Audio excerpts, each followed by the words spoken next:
3, 2, 1. Bismillahirrahmanirrahim. Assalamualaikum warahmatullahi wabarakatuh. Alhamdulillahilladzi amarna bil ihtisami bihablillah. Asyhadu an la ilaha illallah la syarikalah wa asyhadu anna Muhammadan abduhu wa rasuluh. Allahumma salli wa sallim wa barik ala Muhammad wa ala alihi wa sahbihi wa mawala amma ba'du. Qala Allah ta'ala ya ayyuhalladzina amanu taqullaha haqqa tuqatih wa la tamutunna illa wa antum muslimun. Jamaah salat subuh yang dirahmati Allah, tentu kita tiada pernah lalai, tiada henti-hentinya kita senantiasa memuji Allah Subhanahu wa ta'ala. Hanya Allah yang kita sembah, hanya kepadanya kita bergantung, dan hanya kepadanya kita mohon pertolongan, bahwa hidup kita akan mempertanggungjawabkan kepadanya, sehingga kita senantiasa menjaga ibadah kita. Demikian pula kita tidak pernah lalai, insya Allah senantiasa bersyukur sekecil apapun nikmat yang Allah berikan kepada kita. Kita insya Allah senantiasa bersyukur, karena hanya dengan bersyukur itulah kita akan senantiasa mendapatkan tambahan dari nikmat Allah. Dalam kegiatan tausiah subuh ini kita akan mengingatkan kita, termasuk mengingatkan diri kita, menggugah alam pikiran kita, menggugah kesadaran kita bahwa kita ini hidup di bumi, dan kita sadar bahwa bumi ini bagian daripada planet yang senantiasa berputar, tiada pernah berhenti kecuali kelak pada hari kiamat. Nah, ini tentunya menggugah kesadaran kita. Filosofi apa yang ada yang bisa kita maknai dalam hal ini? Bumi berputar sehingga terjadi malam, terjadi ada siang. Ini adalah sebuah cermin kehidupan, bahwa dalam kehidupan ini tidak ada suatu yang abadi. Jangan pernah menghadapkan keabadian. Ada kalanya kita saat ini dipuji oleh teman-teman kita. Mungkin esok hari kita dicaci maki oleh teman-teman kita. Ada kalanya saat ini kita dikaruniai rezeki nikmat oleh Allah banyak. Ada kalanya kita akan diuji dengan keterbatasan rezeki. Ada pula mungkin kita hari ini sakit, besok kita sehat, dan inilah isi dalam sebuah kehidupan. Dan tentu di dalam sisi kehidupan yang menghantui, yang mengisi perasaan kita ini, akan membuat psikologi kita, ada yang takut menghadapi kenyataan, ada yang tenang menghadapi kenyataan, ada yang brutal di dalam menghadapi kenyataan. Nah, supaya kita menyadari bahwa kita adalah hamba Allah yang memiliki tempat kembali yang abadi, yang memiliki tugas untuk menyembah Allah. Wa ma khalaqtul jinna wal insa illa liya'budun, dan tidaklah kuciptakan jin dan manusia kecuali untuk menyembahku, sehingga kondisi beribadah kita senantiasa kekeh, tidak terganggu. Tatkala uangnya banyak, rajin ibadah. Tatkala tidak punya uang, nolongso dan sebagainya, maka kita perlu memiliki pegangan amalan. Memiliki pegangan amalan apa yang harus kita jadikan kekekehan di dalam menjaga akidah, di dalam menjaga syariat, di dalam menjaga komitmen konsistensi kita di dalam menjalani ibadah. Ada beberapa amalan yang harus kita jadikan pedoman kuat, kita tanamkan di dalam dada kita, yang bisa kita istilahkan 3S, 3S. Saya hanya akan membahas satu-satu dulu. Kalau 3S saya bahas hari ini bisa setengah jam. Saya hanya akan membahas 1S dulu. Nanti berkembang berikutnya S kedua, S ketiga. Apa S itu? Itu adalah singkatan S pertama, istiqomah. Loh, amalan apa kok istiqomah? Kita harus memahami makna istiqomah.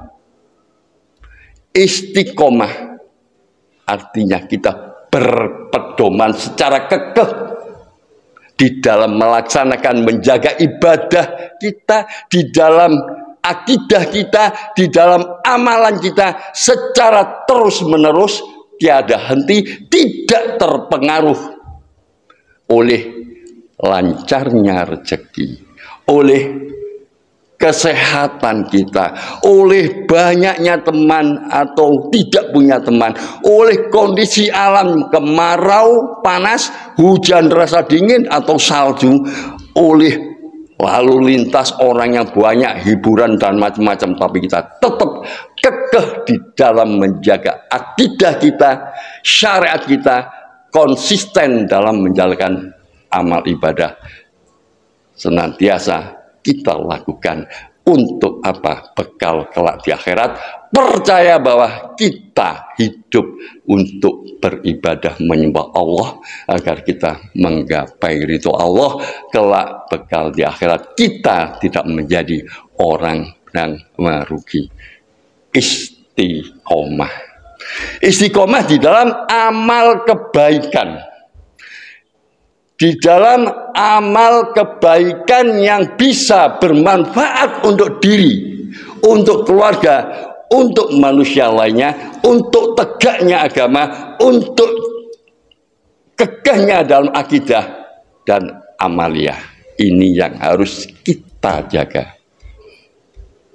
Saking begitu hebatnya, pentingnya istiqomah di dalam dada kita, sehingga seorang sahabat Rasulullah Shallallahu Alaihi Wasallam yang bernama Sofyan bin Abdullah, sahabat ini datang sendiri ke Rasulullah Shallallahu Alaihi Wasallam untuk bertanya dan untuk memberikan nasihat. Yang beliau berkata, wahai Rasulullah, katakanlah kepadaku pesan dalam Islam sehingga aku tidak perlu bertanya kepada orang lain selain engkau. Jadi beliau ingin mendapatkan nasihat langsung dari Rasulullah. Kemudian Rasulullah bersabda, Qul amantu billahi tsumastaqim. Qul amantum billahi tsumastaqim. Katakanlah, aku telah beriman kepada Allah, kemudian beristiqomahlah. Jadi tsumastaqim. Kita menyatakan diri beriman kepada Allah, kemudian kita istiqomah. Kalau kita melihat kalimat beriman itu apa? Berarti kita mengikuti perintah-perintah Allah semampu kita, semaksimal kita dalam sisi kehidupan apa saja. Yang halal, halal, yang haram, haram. Dan kita berusaha menjauhi segala larangan-larangan semaksimal semampu kita. Dengan tidak terpengaruh dengan kondisi psikologis kita, baik dari kondisi materi melimpah, kondisi kesehatan, kondisi lingkungan dan sebagainya, tapi kita tetap istiqomah. Ini yang sangat penting dan perlu kita perhatikan di dalam diri kita. Istiqomah, apa saja yang kita lakukan, kita jaga secara istiqomah. Kalau kita sudah bisa istiqomah dalam segalanya, maka apa yang kita hasilkan dalam sisi kehidupan kita, kita tidak terpengaruh oleh segala sisi kehidupan yang ada. Kita meyakini bahwa hidupku, matiku, ibadahku semua karena Allah. Kita andaikan toh memiliki kenikmatan yang melimpah berupa harta, fasilitas dan sebagainya, tentu kita tidak akan gunakan untuk kemaksiatan.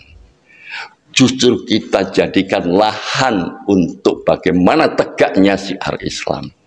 Jika kita diberikan derita penyakit dan sebagainya, kita sadar bahwa sakit penyakit yang ada dalam diri adalah bagian penggugur dosa-dosa kita. Kita telah berzikir kepada Allah, kita tetap beribadah kepada Allah. Tatkala kita dihempaskan dalam kondisi ekonomi yang melemah, kita sadar bahwa Allah mengkaruniakan rezeki terbatas, kita tetap memperhatikan yang halal-halal, yang haram-haram kita tidak membabi buta di dalam mengais rezeki. Tertanam di dalam diri kita bahwa kehidupan yang kita lakukan ini semuanya ada timbangannya, semuanya ada balasannya yang akan kita terima kelak di akhirat, dan kita tidak akan tergolong orang-orang yang tergoda oleh hal-hal yang akan merugikan kita kelak di akhirat. Kalau kita istiqomah di dalam kehidupan kita. Kalau sudah kita bisa demikian inilah yang Allah puji dan Allah janjikan. Sebagaimana firman-Nya di dalam surat Fussilat ayat 30. Bismillahirrahmanirrahim. Innalladzina qalu rabbunallahu tsumma istaqamu tatanazzalu alaihimul malaikatu alla takhafu wa la tahzanu wa absiru bil jannati allati kuntum tu'adun. Sesungguhnya orang-orang yang mengatakan Tuhan kami ialah Allah, kemudian mereka meneguhkan pendirian mereka, maka malaikat akan turun kepada mereka dengan mengatakan, janganlah kamu merasa takut dan janganlah kamu merasa sedih, dan bergembiralah dengan surga yang telah dijanjikan Allah kepadamu. Fussilat ayat 30. Jamaah salat subuh yang dirahmati Allah. Oleh karena itu, mari kita melatih diri untuk istiqomah dalam amal kebaikan kita, agar kita kekeh di dalam memegang akidah, kita kekeh di dalam menegakkan syariat, kita kekeh di dalam menjalankan ibadah tanpa tergoda oleh alam, lingkungan, dan psikologi kita. Inilah yang pertama yang saya sampaikan subuh hari ini. Sedangkan kedua dan ketiga insya Allah akan kita berikan kesempatan jika ada waktu yang tersedia. Aku qouli hadza wa astaghfiru innahu wal ghafurur rahim. Subhanakallahumma bihamdika astaghfiruka wa atubu ilaik. Assalamualaikum warahmatullahi wabarakatuh.